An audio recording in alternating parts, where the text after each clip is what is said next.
여러분 지금이 살 때일까요? 팔 때일까요? 이 영상을 통해서 해답을 얻어가시길 바랍니다. 2015-16년 1차 금리 인상 때 20%가 빠집니다. 나스닥 20% 빠지고 상승을 했죠. 그리고 나스닥, 그리고 장기 저항과 하락 채널 바닥, 여기까지 하락할 룸이 열려있다고 말씀드렸죠. 여지없이 그 아래에 바닥까지 하락을 하고 반등을 했습니다. 지금까지는 굉장히 정직한 수순에 의한 하락과 반등이었죠. 그럼 향후 흐름은 어떻게 될까? 우리나라 증시, 증권사 담보 부족 계좌가 6배가 급증합니다. 실제 15일날 저점을 찍은 날 반대 매매가 쏟아졌죠. 그리고 주요 매물대 위에서 반등을 했습니다. 매물이 있을 때는 여기 위에서 반등이 될 수도 있고 아래 매물대 하단까지 갈 수도 있어요. 어디까지 떨어질지는 사실 아무도 모릅니다. 하지만 본격적으로 반대 매매 물량이 늘어나고 본격적인 지지대에 닿기 시작했다면 이제부터는 슬슬 사도 나쁘지 않은 시기가 왔다라고 생각을 하는 겁니다. 이 자료를 보면 과거 S&P 500 약세장 진입 후에 수익률 1년 뒤에 플러스 24%에 달했다. 12번 약세장 중에서 1년 뒤 마이너스 수익률은 3번밖에 없다. 12번 중에 9번은 1년 뒤 24% 이상 수익을 봤다는 거죠. 어쨌든 확률적으로는 반등의 가능성이 다소 높을 수 있다는 거겠죠. 제가 좋아하는 투자는 확률에 기반한 투자입니다. 어쨌든 이 확률에 기반한 투자를 하다 보면은 손실을 볼 수도 있죠. 물론 12번 중에 운 나쁘게 3번에 해당될 수도 있어요. 하지만 이런 확률에 근거한 투자를 계속 반복하다 보면은 어쨌든 내 계좌는 우상향을 하게 됩니다. 가끔씩 손해는 보겠죠.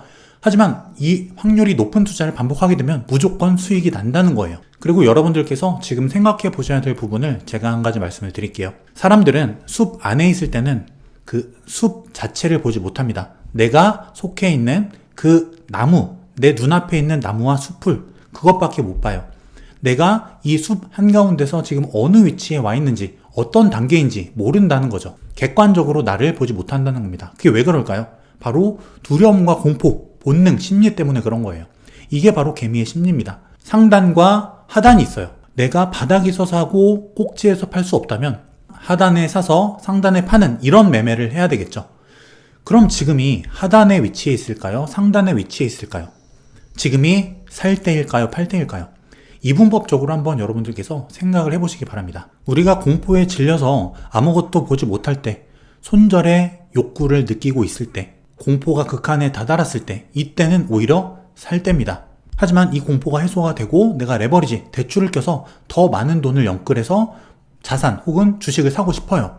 이럴 때는 오히려 내 주식 비중, 투자를 줄여야 될 때라는 거, 이거를 꼭 기억하셔야 됩니다. 실제 S&P 500이 역사적으로 이렇게 10%, 20% 이상 하락을 했을 때 그 이후에 증시가 어떻게 되었는지 표시를 해본 거예요. 물론 중간에 사서 물릴 수 있습니다. 하지만 반등하면서 살아난다는 거죠.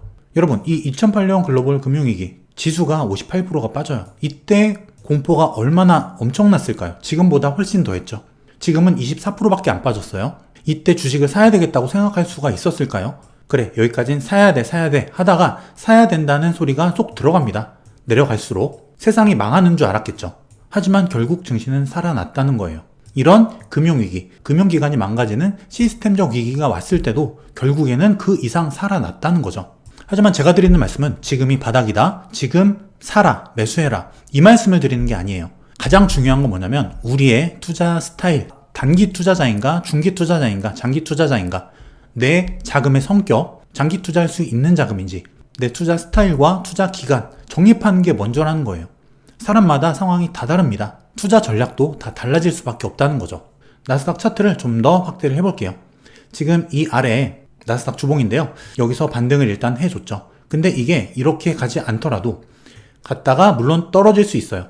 근데 만약에 이 하락 추세를 비껴서 이렇게 아래로 떨어진다면, 여기로 떨어진다면 이 추가 하락은 좋은 매수 기회가 될 거예요. 물론 지금 반등이 나오더라도 이게 이렇게 V자 반등, 코로나처럼 그런 V자 반등을 얘기하는 게 아니에요. 하지만 말씀드렸듯이 제 시나리오는 6월 중에 어느 정도 안정을 찾아서 7월부터는 반등이 어느 정도 나오지 않을까 시나리오를 생각하고 있어요. 하지만 지금 금리가 무섭습니다. 금리 자이언트 스텝 실현이 됐죠. 더 무서운 거는 7월, 9월 자이언트 스텝이 이어질 가능성을 전문가들은 굉장히 높게 보고 있다는 거죠. 금리가 실제 이렇게 가파르게 올라갈 가능성이 매우 높다. 하지만 지금 현재의 자이언트 스텝, 이거는 어느 정도 예견된 금리 인상이었고 증시의 선반영이 어느 정도 됐다고 볼 수도 있다. 그게 반영이 돼서 이렇게 빠진 거예요. 물론 바닥은 아무도 모릅니다. 그리고 지난 시간 말씀드렸던 180주 이동평균선이죠. 이렇게 증시가 반등할 의사가 있다면 분명히 여기서 반등을 할 것이다. 코로나 때 이렇게 180주 이동평균선을 잠깐 깼어요. 그리고 지금은 어떨까? 마찬가지로 180주 이동평균선을 깨긴 깼습니다. 하지만 코로나 시점과 같이 이렇게 다음 주에 올라탈 가능성도 있다는 거죠. 만약 이런 모습이 나와준다면 반등장으로 이어질 가능성도 우리가 배제할 수는 없다는 거예요. 물론 여기서 이렇게 추가 하락이 이어질 가능성도 있습니다. 그래서 다음 주 움직임이 굉장히 중요하겠죠. 그리고 말씀드린 원달러 환율, 제가 말씀드린 시나리오대로 가고 있죠. 여기서 올라갈 거다. 그리고 떨어질 때 여기가 증시의 본격적인 반등 구간이 될 거다. 역시나 여기서 하락 후에 잠깐 반등했죠. 이 이후 움직임이 어떻게 될지 모르겠어요. 하지만 이렇게 전형적인 모습대로 흘러간다면 추가 하락할 가능성도 우리가 염두에 둘 수 있다는 거죠. 근데 여기서 이게 여기까지 이렇게 빠지냐 이런 게 아니라 어느 정도 이렇게 하락 안정화를 보이다가 다시 이렇게 다시 올라갈 가능성도 있는 거예요. 경기 침체와 함께 환율이 더 올라갈 가능성도 있겠죠. 증시 반등장이 어느 정도 오고 나서 다시 올라갈 가능성도 있습니다. 어쨌든 저 같은 경우는 중장기적인 경기 침체 가능성도 보고 있기 때문에 무조건 환율이 아래로 꽂힌다 이렇게 보고 있진 않아요. 그리고 제가 7월 반등을 보고 있는 또 하나의 이유는 이렇게 과거 역사적으로 봤을 때 7월 달에 반등장이 왔을 가능성이 굉장히 컸기 때문입니다. 과거 거의 100년 가까운 시간 동안에 7월 달에 반등장이 왔을 가능성, 그리고 반등이 왔을 때 그 퍼센티지 이런 것들이 굉장히 높았다는 거예요. 이 부분도 제가 7월 달 반등장을 예상하고 있는 이유이기도 합니다. 하지만 우리는 반등장이 만약에 오더라도 조심을 해야 돼요. 경기 침체가 이어질 가능성이 분명히 있기 때문이죠. 일단 금리는 자이언트 스텝으로 발표가 됐죠. 월스트리트 저널, 증시 아직 안 싸다, 더 떨어져야 된다. 시장에 지금 비관론자가 굉장히 많습니다. 일단 이 소비자 물가 지수가 꺾여줘야 되고 미국 10년물 국채 금리도 계속 올라가고 있어요. 분명히 금리 인상이 어느 정도 이루어진다. 그게 몇 프로가 될진 몰라요. 2.5%가 될지 3% 이상이 될지 그건 모릅니다. 하지만 그 금리가 2.5, 3%, 3.5 이렇게 계속 올라간다면 올해 말, 내년 초, 내년 중순 이렇게 금리가 급격하게 올라간다면은 그때부터는 어느 순간 부채 뇌관을 자극할 수 있다는 거예요. 지금 부채가 어마어마하죠. 이자 비용을 견디지 못해서 하나둘 항복하는 백기를 드는 그런 상황이 나올 수도 있다. 조심해야 된다는 거죠. 지금 어느 때보다 이 부채 기조 굉장히 높은 수준에 도달해 있어요. 이게 어느 순간 뇌관을 자극해버리게 되면 빵하고 터질 가능성도 우리가 배제할 수는 없다는 거죠. 그게 언제가 될지 모르겠지만 그걸 맞출 수는 없어요. 하지만 우리는 조심을 하고 대비를 하긴 해야 된다. 이 말씀을 드리고 싶은 겁니다. FOMC 위원들의 정책금리 수준 전망인데 올해 말 3.4, 내년 말에 3.8 굉장히 급격한 상승을 예상을 하고 있어요. 이렇게 생각보다 금리는 빠르게 올라갈 수가 있고 이 과정에서 한 차례 금융 충격이 반드시 올 가능성이 있다. 조심하자라는 거예요. 반등장이 오더라도 중장기적인 경기 침체는 우리가 대비를 하는 게 좋겠다라는 거예요.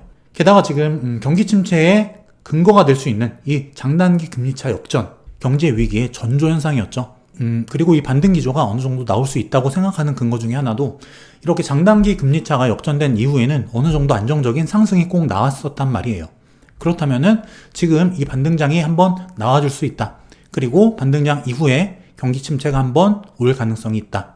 여기 장단기 금리차 역전 그리고 경기 침체, 경제 위기 가능성에 대해서도 다음 시간이나 한번 제가 언급을 한번 해드리도록 할게요.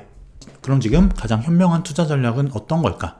일단 증시 전망을 보면은 말씀드렸던 다음 주 180주 이평선 안착을 확인하자. 여기서 올라타서 지지받고 반등하냐 아니면 꽥 하고 내려가느냐, 여기에 증시의 운명이 달렸다는 거예요. 그리고 금리 자이언트 스텝, 이거는 어느 정도는 선반영이 돼 있다.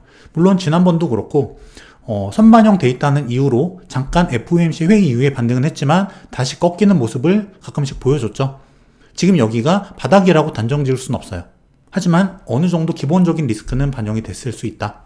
그리고 말씀드렸던 그 지지선 바닥을 치고 일단 반등을 했죠. 여기서 지금 찍었던 이 저점에서 마이너스 3%만 더 빠지면 과거 금리 인상기 흐름과 비슷하게 간다는 거예요. 일단 여기까지 찍고 반등은 했습니다. 떨어지더라도 여기까지 떨어지면은 과거 흐름과 비슷한 수준이라는 거예요.